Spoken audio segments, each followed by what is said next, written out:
বন্ধুরা, আগের ভিডিওতে আমি দেখিয়ে দিয়েছি কিভাবে আপনি জিও রিটার্নার হতে পারবেন এবং কিভাবে অনলাইন আবেদনের মাধ্যমে আপনি ফ্রিতে আইডি পাসওয়ার্ড পাবেন, সেটা নিয়ে কিন্তু আগের ভিডিওতে আমি দেখিয়ে দিয়েছি।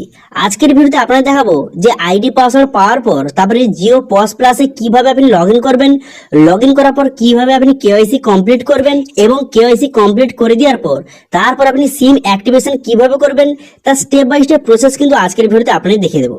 সেই জন্য ভিডিওটা প্রথম থেকে শেষ পর্যন্ত অবশ্যই দেখবেন মনোযোগ সহকারে, এবং আমাদের চ্যানেলে প্রথমবার ভিজিট করে থাকলে আমাদের চ্যানেলটিকে সাবস্ক্রাইব করে রাখুন এবং পাশে থাকা বেল আইকনটিকে অন করে রাখুন, কারণ আমরা এরকম নিত্য নতুন ভিডিও নিয়ে আসি।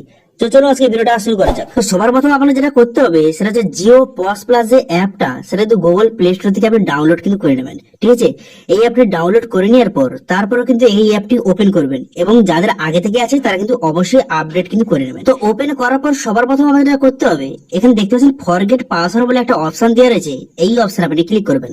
এই অপশনে ক্লিক করে দেওয়ার সঙ্গে সঙ্গে নেক্সট অপশন কিন্তু বা নেক্সট পেজ কিন্তু আপনার সামনে এইভাবে খুলে যাবে। তারপরে যে আপনাকে এসএমএস এর মাধ্যমে আইডি পাসওয়ার্ড পাঠানো হয়েছিল সেই আইডিটা এখানে সঠিকভাবে বসিয়ে দেবেন। ঠিক আছে, যে আইডিটা পাঠানো হয়েছিল সেই আইডিটা বসিয়ে কন্টিনিউ বাটনে ক্লিক করবেন। কন্টিনিউ বাটনে ক্লিক করার সঙ্গে সঙ্গে তারপর কিন্তু আপনার মোবাইল নাম্বার এবং ইমেল আইডি এখানে শো কিন্তু হয়ে যাবে। ঠিক আছে, আপনার mobile number email ID show হয়ে যাবে। আপনি কিন্তু ইমেল আইডিটা আনটিক করে দেবেন কিন্তু মোবাইল নাম্বারটা টিক করবেন। তারপরে নেক্সট বাটনে ক্লিক করলে আপনার কিন্তু মোবাইলে ওটিপি আসবে, সেই ওটিপিটা বসিয়ে এখানে কিন্তু ভ্যালিডেট ওটিপি বাটনে ক্লিক করবেন। ভ্যালিডেট ওটিপি বাটনে ক্লিক করার সঙ্গে সঙ্গে এখানে একটা নতুন পাসওয়ার্ড আপনাকে ক্রিয়েট কিন্তু করতে হবে। নতুন পাসওয়ার্ড ক্রিয়েট করার পর সেই পাসওয়ার্ডটা কনফার্ম কিন্তু করে দেবেন। ঠিক আছে, তারপর কিন্তু চেঞ্জ পাসওয়ার্ড অপশনে ক্লিক করবেন। এবার পাসওয়ার্ডটা কিভাবে তৈরি করবেন এখানে নিচে কিন্তু দেওয়া রয়েছে, এই হিসাবে আপনি কিন্তু পাসওয়ার্ড কিন্তু তৈরি করবেন। তা আপনার কিন্তু পাসওয়ার্ড কিন্তু স্পেশাল ক্যারেক্টার থাকবে, ক্যাপিটাল লেটার থাকবে, তারপর কিন্তু স্মল লেটার থাকবে, সংখ্যা থাকবে। তো এই হিসাবে কিন্তু একটা পাসওয়ার্ড কিন্তু আপনি ক্রিয়েট কিন্তু করে নেবেন এবং সেই পাসওয়ার্ডটা ক্রিয়েট করে দেওয়ার পর তারপরে কনফার্ম পাসওয়ার্ড বা চেঞ্জ পাসওয়ার্ড অপশনে ক্লিক করার সঙ্গে সঙ্গে আপনার পাসওয়ার্ড কিন্তু সাকসেসফুলি হবে, এইভাবে চেঞ্জ কিন্তু হয়ে যাবে। হয়ে যাওয়ার পর তারপর আপনি কি করবেন, তারপরে কিন্তু পুনরায় এখানে আসবেন। আসার পর আপনার আইডি বসিয়ে দেবেন এবং যেই পাসওয়ার্ডটা আপনি নতুন ক্রিয়েট করলেন সেই পাসওয়ার্ডটা বসিয়ে এখানে লগ ইন বাটনে ক্লিক করবেন। লগ ইন বাটনে ক্লিক করার সঙ্গে সঙ্গে আপনার মোবাইলে ওটিপি আসবে, সেই ওটিপিটা এখানে সঠিকভাবে বসিয়ে দেওয়ার পর ভ্যালিডেট ওটিপি বাটনে ক্লিক করবেন। ভ্যালিডেট ওটিপি বাটনে ক্লিক করার সঙ্গে সঙ্গে আপনার সামনে কিন্তু এইভাবে ড্যাশবোর্ডটি ওপেন হয়ে যাবে। হয়ে যাওয়ার পর এরপর আপনি কি করবেন, এরপর এখানে থ্রি ডট একটা অপশন দেওয়া আছে, এই অপশন আপনি ক্লিক করবেন। ঠিক আছে, এই অপশনে ক্লিক করার সঙ্গে সঙ্গে তারপর কিন্তু আপনার সামনে অনেক অপশন খুলে যাবে। খুলে যাওয়ার পর তারপর থেকে সেটিং যে অপশনটা, এই অপশনে ক্লিক করবেন। এই অপশনে ক্লিক করে দেওয়ার পর সবার প্রথম আপনার যেটা করতে হবে, এখানে রেজিস্টার ইওর মোবাইল বলে একটা অপশন আছে, এই অপশনে আপনি ক্লিক করবেন। এই অপশনে ক্লিক করে দেওয়ার সঙ্গে সঙ্গে তারপর কিন্তু আপনার মোবাইলটা এখানে নাম্বারটা আপডেট করতে হবে, সেই জন্য আপডেট মোবাইল অপশনে ক্লিক করবেন। আপডেট মোবাইল অপশনে ক্লিক করলে আপনার মোবাইল নাম্বারে ওটিপি যাবে, সেই ওটিপিটা এখানে সঠিকভাবে বসিয়ে দেবেন। ওটিপিটা সঠিকভাবে বসিয়ে দেওয়ার পর তো এরপর আপনি কি করবেন, এরপর এখানে কিন্তু সাবমিট ওটিপি বাটনে ক্লিক করলে আপনার ওটিপিটা সাবমিট হয়ে যাবে।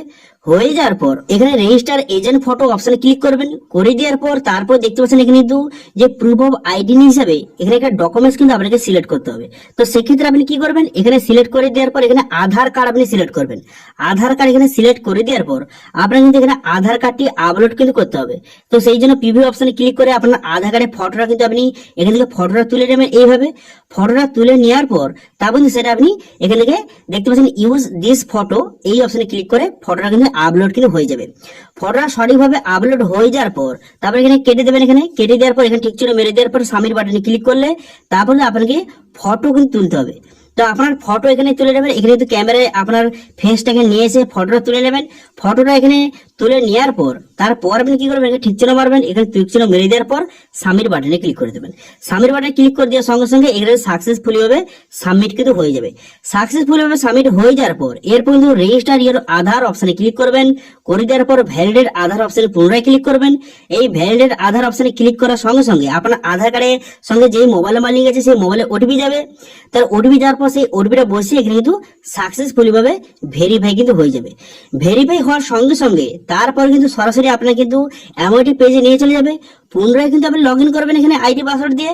লগ ইন করার সঙ্গে সঙ্গে তারপর আপনি কি করবেন, তারপরে থ্রি ডট অপশনে ক্লিক করবেন। করে দেওয়ার পর জিও আধার ইকেওয়াইসি বলে অপশন রয়েছে, এই অপশনে ক্লিক করবেন। এই অপশনে ক্লিক করার পর তারপর নেক্সট পেজ আপনার সামনে ওপেন হয়ে যাবে। তারপর এখান থেকে খুব সহজে আপনি কিন্তু সিম অ্যাক্টিভেশন কিন্তু করতে পারবেন। এই মোবিলিটি অপশনে ক্লিক করে আপনি কিন্তু খুব সহজে সিম কিন্তু অ্যাক্টিভেশন করতে পারবেন। এছাড়াও এখানে জিও রিচার্জ অপশনে ক্লিক করে আপনি মোবাইল রিচার্জ এখানে খুব সহজে করতে পারবেন।